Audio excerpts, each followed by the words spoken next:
Sahabat YKB, senang dapat menjumpai saudara dalam acara Wasiat Kekal berupa renungan firman Tuhan yang memandu kehidupan kita. Saya Pendeta Nugraheni Suara Adi dari GKI Buaran, dan renungan kita hari ini Jumat 16 Januari 2026 berjudul Memperdaya Lansia, didasarkan pada Kejadian 27 ayat 30 hingga 38. Namun sebelum kita merenungkan firman Tuhan, mari kita berdoa. Ya Tuhan Allah Bapa kami, saat ini kami akan bersama membaca serta merenungkan firman Tuhan. Kami memohon kiranya Tuhan menolong kami, sehingga kami dapat mengerti firman-Mu dan kami dapat menjadi pelaku-pelaku firman di dalam kehidupan kami sehari-hari selaku umat Tuhan. Di dalam nama Kristus kami berdoa, amin.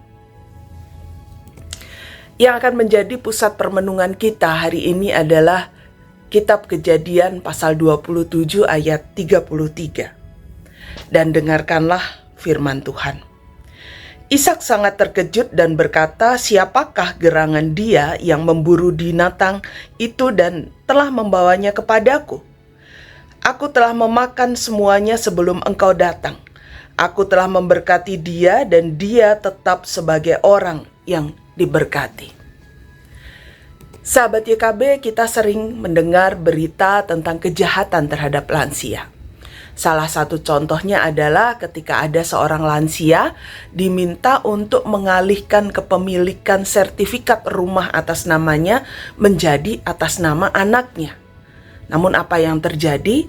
Setelah itu sang lansia justru hidup terlunta-lunta. Kisah-kisah seperti itu tentu saja dapat membuat kita merasa ngeri, bahkan enggan menghadapi masa tua. Kisah kejahatan terhadap lansia itu sudah terjadi sejak zaman Perjanjian Lama. Dalam Kejadian pasal 27 ayat yang pertama disebutkan bahwa Ishak sudah tua dan matanya rabun sehingga ia tidak dapat melihat lagi. Ribka istrinya dan Yakub anak bungsunya, mereka bekerja sama untuk memperdayai Ishak. Dan Ishak baru menyadari hal itu kemudian dan ia merasa sangat terkejut. Reaksi Ishak memang tidak dijelaskan lebih lanjut. Namun bisa dibayangkan kalau kita berada dalam posisi Ishak. Kita bisa melihat dan membayangkan betapa kecewa dan terlukanya perasaan dibohongi oleh istri dan anak sendiri.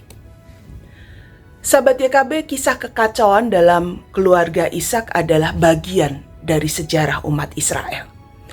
Kisah keluarga yang tidak ideal ini dicatat dalam Alkitab sebagai penegasan bahwa Allah tetap dapat berkarya melampaui kekacauan yang terjadi dalam kehidupan manusia. Tentu saja hal ini bukanlah pembenaran atas tindakan Ribka dan Yakub terhadap Ishak.